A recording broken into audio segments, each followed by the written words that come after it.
With quality brand name products at affordable wholesale prices, Cash and Carry is the perfect place to shop. Whether shopping for individual, business, churches, or more, Cash and Carry is sure to meet your needs.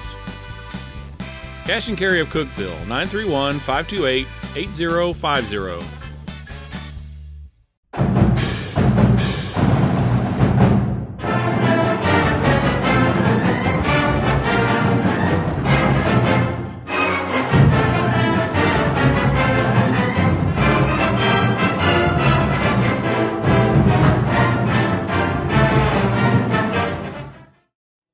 A great win for the Golden Eagles. Hello, everyone, and welcome to the Watson Brown Show, presented by IWC Cash and Carry, alongside a smiling Tennessee Tech head coach, Watson Brown. I'm your host, Buddy Pearson. Well, the Golden Eagles posted a dramatic 38-37 come-from-behind win over Indiana State this past Saturday. And, Coach, that had to be one of the most exciting games I think I've seen in a long time. It was exciting. There's no doubt about that, and just really proud of our guys. I thought we won the game out of resilience. Nothing else. We didn't outplay them. That's a good team. They played a good game. I thought the turnovers in the game were a big, big factor. The block kicks in the game were a big factor, and just resilience. Red zone offense and defense. We got touchdowns. They were kicking a lot of field goals. Those were the pieces, but we got outplayed. We got beat in the stat columns.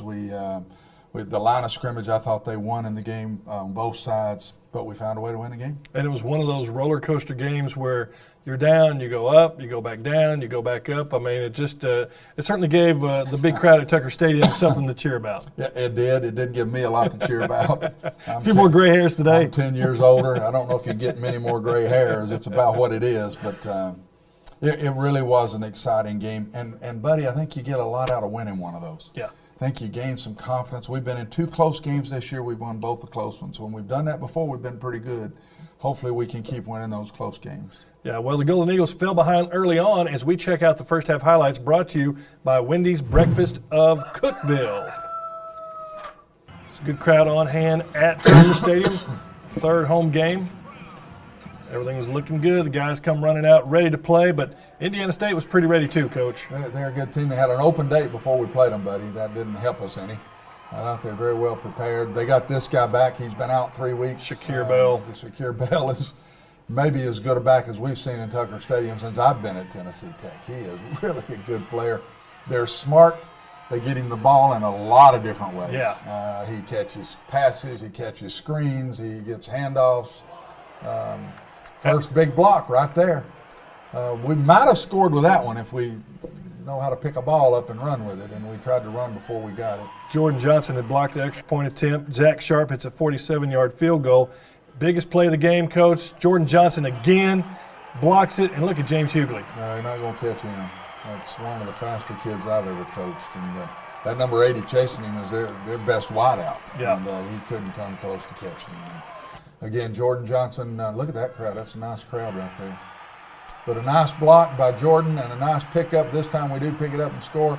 They had driven the length of the field, and we held them, made them kick a field goal. Keeping them out for a touchdown was big. And it gave us the lead, 10 to 6 right now. Yeah. Nice interception here off of a poorly thrown ball, and it was tipped right to Bill Dillard. He's had a couple of these the last 2 weeks. It's good to see him getting his hands on some balls. Again, we won the turnover ratio, in my opinion, 4-1, and I thought that might have been that in the red zone. Offense, defense was really good. Beautiful play here. We got a one-on-one and threw a takeoff route to Chris Cates. Chris can jump out of a gym and got up, and boy, it's good, so good to have Bud Golden back.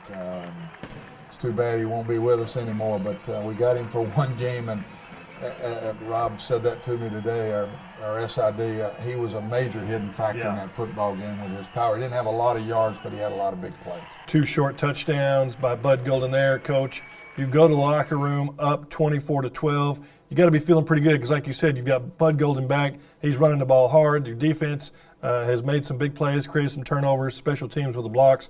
Good first half of football. Very good, and we took the last drive of the half 60, 70 yards for a touchdown and went in to score with very little time on the clock. And so even though the yardage was not in our favor at the half, we felt like we had outplayed them in the right areas, and we felt very good coming back out of the second half. Well, the Sycamores weren't going to go back to the Hoosier State without a fight as we check out the second half highlights brought to you by Miller Lite. Coach, they came right out, drove right down, and scored touchdown, made it look easy. Well, we had an awful kickoff. Ball hit at about the 15 in the middle of the field. They got it at midfield. They took it 50 yards and scored. Held us. We punted back to them here, and then we got great pressure on a no-back set that they're in and put pressure on the quarterback and got a nice interception by Jimmy Laughlin. At this point, Darian has been knocked a little woozy on a pass, and Jared Davids comes in and takes us down the field and scores to get us right back in the game. They go right back down the field again. We did not stop them really in the second half. We really struggled with their offense. Yeah, Indiana State takes the lead here on this Mike Parrish 12-yard pass to Sam Livingston to go up 32-31. Then they go for two, and Coach had a really good opportunity to knock it away. Knock it away, and it goes right through our hands, pick it off. Right to them. That's one of those bad luck things. But DeMario's just got to finish that. He's got it. Just pick it off.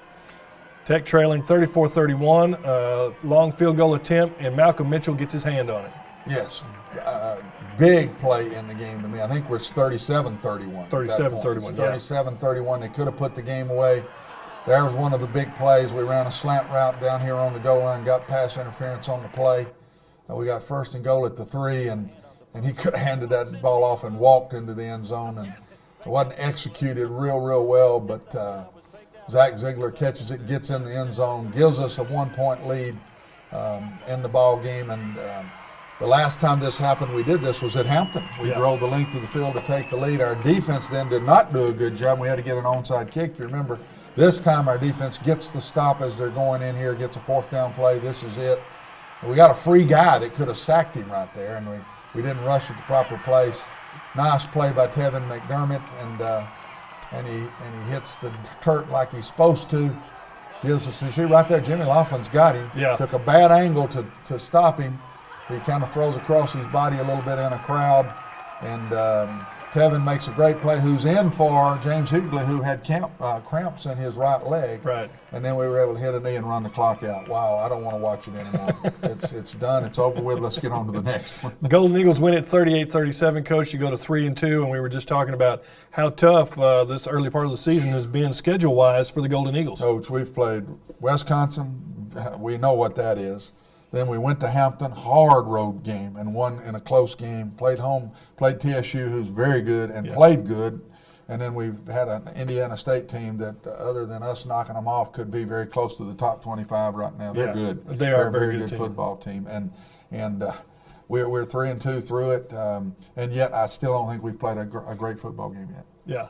Jared Davis, you could call him the closer. He comes in and just produces points, and he's there when you need him. He did it again. He did it again in the game. I don't know if we were behind. I think we were behind when he came in. Either we were 3 ahead or we're behind. I can't remember. And he had 2. He had a run himself for a score that he took us down the field on, and then the pass to Zach on the last play of the game. That last drive was clutch, and it was just clutch. We had to make fourth downs. There were a lot of good things in that drive, and we had to make a fourth down on defense, which I liked there at the end of the game. Yeah. So good way to finish. Well, even though TTU played an out-of-conference foe, there were plenty of in-conference game around the Ohio Valley Conference as we check out the scoreboard, brought to you by the OVC Digital Network.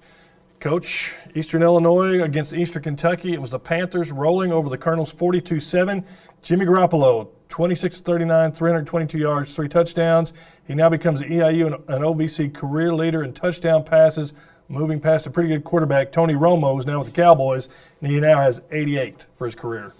He's playing fantastic. I told you I watched the game last week during lunch one day to see what they were doing, and it's Jimmy Garoppolo all over the place. He's playing great football. Elsewhere, it was Tennessee State mauling Central State 73-6. Michael German, 159 yards and 3 touchdowns. Elsewhere, it was UT Martin slipping by SEMO 17-7 up in Cape Girardeau. Dylan Favre, 118 yards passing and a touchdown. DJ McNeil, 27 carries, 148 yards. And it was Murray State over Jacksonville State, 35-34 in overtime. Mikhail Miller, 109 yards passing and a touchdown. He also ran for 134 yards and 2 touchdowns. DeMarcus James for JSU, 27 carries, 189 yards and 3 touchdowns there for the Gamecocks. Great game. It's the first time Murray's beaten Jacksonville in a long, long time. That's been an Achilles heel for them, and now we need to go up to Murray and see if we can return the favor.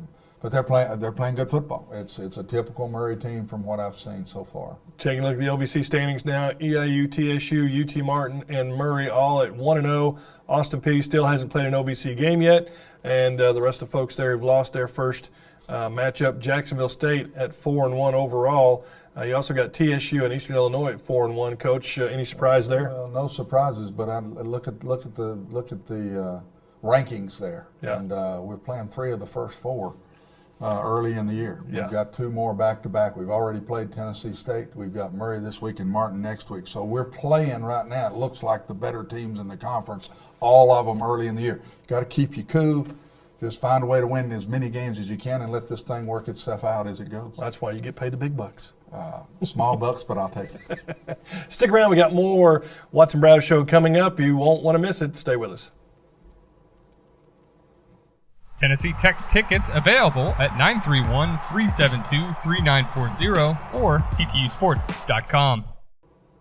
Welcome back to the Watson Brown Show. It's time now for our Golden Eagle player profile, brought to you by IWC Cash and Carry. This week we hear from starting center James Normand.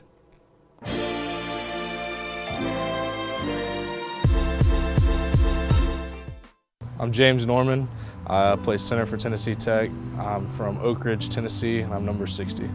I have to say, I started back when I was 5 years old, and it was probably my dad. He coached a lot of my Little League teams and was pretty involved, and so was my mom, carrying around water bottles and Gatorade and everything to the games. They were both really supportive at a young age, getting me started, and he actually coached me up through the time I was, I guess, 12 years old, starting middle school football, so it was a really good experience for the whole family. I've received a lot of advice, so it's kind of hard to narrow down any specific advice. I like to live by a saying that's, rules are for the obedience of fools and for the guidance of wise men. And I kind of think that goes along with a lot of things in life, that you kind of pave your own path, and if you just go with the flow, then you're probably not going to stand out to anybody. But if you stand out, do things to make yourself stand out in a positive light, I think that'll work wonders in your life. Well, just like me, just like a lot of guys here, obviously had looks from a lot of the big schools, a lot of the schools that people watch on TV on Saturdays, and it was fun. I got to go around to a lot of the SEC schools, some Big Ten schools, and take visits and see what the program was like, see the inner workings of the programs. But when it came down to it, those offers weren't on the table, and Tennessee Tech was on the table, and I couldn't be happier with where I ended up. It's been a great experience. I've been able to play since my freshman year. I've already got my degree, working on my master's degree right now, and so if I could have painted the picture, I wouldn't have painted it any differently. It's been a wonderful experience here. Well, when I got here, I started out as center. I backed up Michael Baker for most of my freshman year until I moved over to tackle. But it's been a transition. I played guard in the spring, got moved to center during fall camp, and I mean that's kind of the way my whole career has been here. I've played tackle more than I've played any other position, but I've always been moved around quite a bit. So it wasn't a huge transition. Just got to do what you're called upon to do, and that's kind of what I've had to do. I am James Normand. Pretty good kid there, Coach. He's a great kid. He has already graduated. He's working on his master's. And he's been a good leader. Our senior class has been really good this year. They're playing really well. It's not a big senior class. No, it's a small senior class, but there's guys that are carrying their load. They've played good football, and this team right now needs these young guys to come on. Yeah. Where we've got to get better is we've got to get some of these young guys to step up. But I think our seniors overall have played really, really well. Well, helping others is something TTU student athletes take pride in. As we check out our Athletes in the Community segment, brought to you by Pepsi. Let's take a look.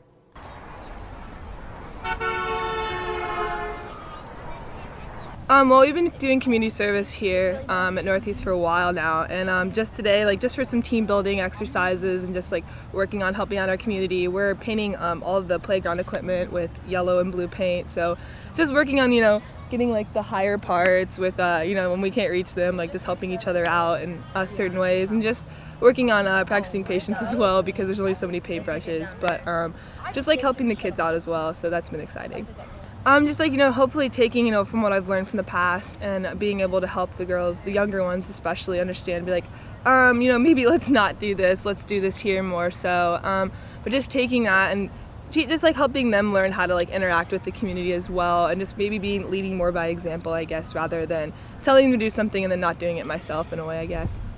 I just think it really means a lot, because I know that I wouldn't, like, I'm not to diss other teams, but I know that we just do a lot of community service in general. So it's just fun, like, being able to come here and help, and then around town people see us, they're like, oh my gosh, like soccer girls, because they know us, and the fact that what we do really makes an impact. I think that means a lot to all of us, and I don't think we really realize how much it really helps other people until later on, like when it comes back full circle in a sense. But it's just nice to be able to help and know that there's no strings attached, knowing that we're not going to get anything back from that, and just knowing that what we do really does matter, and we're just doing this basically, I know it sounds cheesy, but out of the goodness of our hearts in a sense. So I think that part's really important, bonding right now, just because there's 9 new girls here right now, so we have bonded a lot. Just something simple as community service, just to get to know some of the freshmen, all 9 of them. So as a team for us, like, we try to do as much like community service as we can, so get supporters at our games, and it just, I think it puts a really good,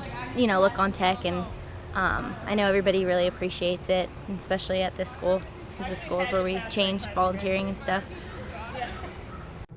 Coach, next time your team goes out and helps build a house at Habitat for Humanity, you might want to get the women's soccer team to come over and help do some painting. They look like they're doing a pretty good job. We'll do the construction. We'll let them do the painting. We'll put it together. Maybe that's a good idea. We'll put the guys and the gals together, and afternoon might go a little longer that way. The guys might hang around a little longer if they got some pretty girls. They might be a little more interested in community service. A little bit more interested in community service. If we had a good thought, buddy, you're thinking in wheels right are turning ways there. Yeah. No, I got it.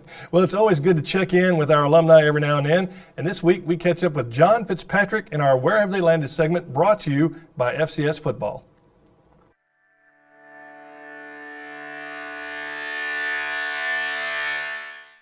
My football career at Tech was life-changing. I met a lot of great guys. They educated me, great coaches. They supported us and formed a team, and we watched it grow, from JR to Larry Schreiber to Bishop and everybody that was there. And they were so supportive. Like, we weren't there to take each other's jobs. We were there to help each other. Tony Stone, he just beat the crap out of us, but he was so supportive, and he helped everybody, and he made us play as a team, not as individuals. And we were taught how to play as a team, and our line and our linebackers, we led the nation in interceptions. You can't do that by just throwing a whole bunch of kids together and say, go play. We worked we did drills, and we bust our butts. We were supportive of each other, and it was great. It was the greatest years. My senior year at Tech was one of the greatest years of my life. I teach automotive at Cherokee High School in Marlton. I've been there since 1991, and my son was his senior year, and unfortunately he played for Cherokee as a football player, because I didn't want him playing, because I didn't want him to end up like this. And he did very well, and we developed a race car. We have a race car we have a quarter-mile car, goes down, turns around, comes back. 2 cars go down, drag racing. And he got me involved in that, and this is our 20th year of having a custom car show in New Jersey. In fact, we're the only one on the East Coast that has a true blue race car. I'm John Fitzpatrick, and that's where I landed. Coach, you can tell how emotional John Fitzpatrick is when he talks about his time at Tennessee Tech. Of course, he's going through lymphoma cancer treatments, and you just see how special that time was for him. Well, and you also see when the teams were really good, you start meeting the players who were on that team. You know why they were good. Yeah. And that was a very close team. He led the team in interceptions that year. That led the nation in interception. They all love Tony Stone, who we all miss, and he's passed away. Our defensive back award now is named after Coach Stone, and that's neat to me. But a lot of those guys that I met on that championship team, you know why. It isn't just great players. There's a bonding that happens, and then there's a bunch of leaders. There's just people that have that ability to care about each other. And you can feel it right there. You just felt it when you listened to him talk. Yeah. Stick around. We got more Watson Brown Show coming up. Don't go away. Tennessee Tech tickets available at 931-372-3940 or ttusports.com. Welcome back to the Watson Brown Show, presented by IWC Cash and Carry. Well, if you have a question for Coach Brown, you can tweet it at TTU Golden Eagles. Now, we have some questions for you, Coach. The folks like to tweet them in. They like to, pick your brain a little bit. I know how much you love answering these Twitter questions. This is not a big brain to pick, so it's all right, let's jump right into here. Did we do something differently to block 3 kicks? No, we'll just practice it. I said it at the quarterback club today. Jordan blocked a kick. We finish every kicking period with a live kick in practice on Tuesday and Wednesday, and it's hit or miss to win the game. So Zach has to make it or he misses it. We win or we lose, and we put pressure on him. Last week, Jordan blocked the one that would have won the game for the offense. He blocked it for the defense, so it was kind of appropriate that he got loose in the game, did the same thing. Yeah, he's kind of hard to hold back there in the middle. He was strong. Big coming up through there. Now, we saw Jared Davis on the read option keep the ball a couple of times and actually, go over when he's going out of bounds and maybe give a shoulder here and there. Can you convince Jared Davis to slide and not take so many direct hits? I've got to. This is with your starting quarterback already knocked out of the game. Crazy. Yeah. I mean, he had one on the boundary the other night, and all he had to do is step out of bounds. He looks the guy up and tries to run over him. And I know he's 6'4", 215, but not good. So yes, we've got to calm Jared down when he gets the ball in his hands, no doubt. Another question for you here: Which position group do you think is playing the best right now for Tennessee Tech? Defensive line. Yeah. But we've got some older kids up there. I think our older players are playing really good football. Our younger players have not come on the way I want yet. That's the way I look at the team. But the best one group, I think, is the defensive front. Coach, we touched on a little bit during the highlights about Bud Golden. He left with an injury.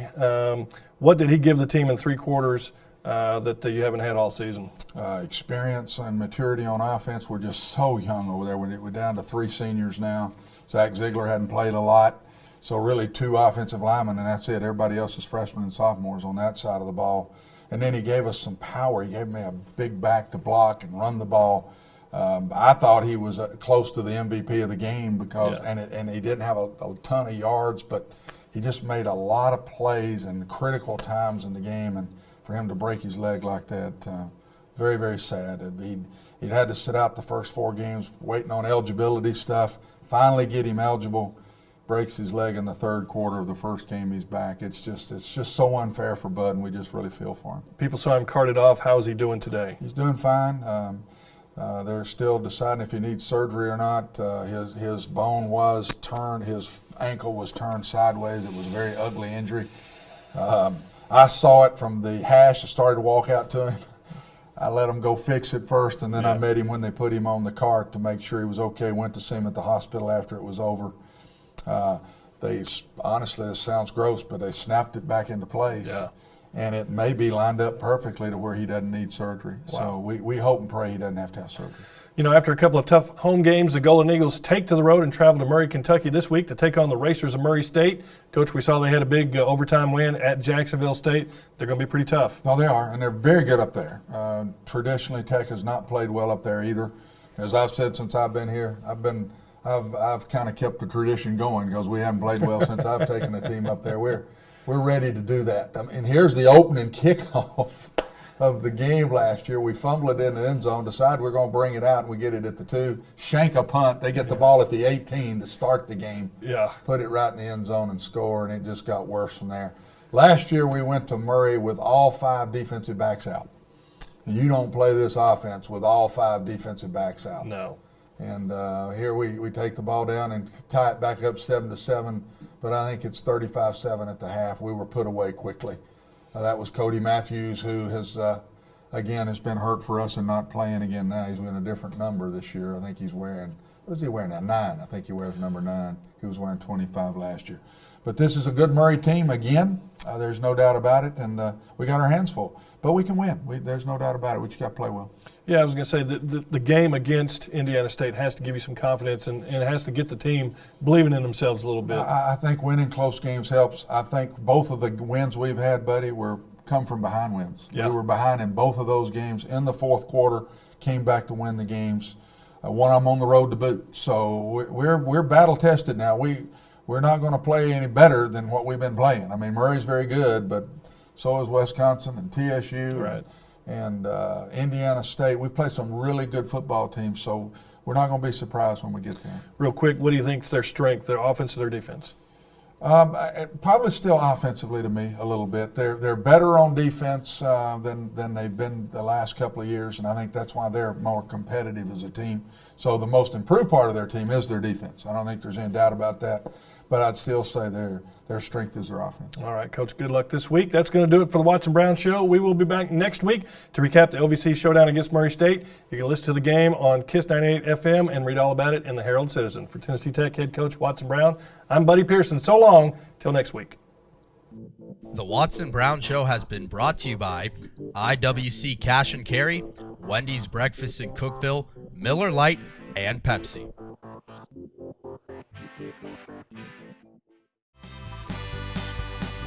With quality brand name products at affordable wholesale prices, Cash and Carry is the perfect place to shop. Whether shopping for individual, business, churches, or more, Cash and Carry is sure to meet your needs. Cash and Carry of Cookeville, 931-528-8050.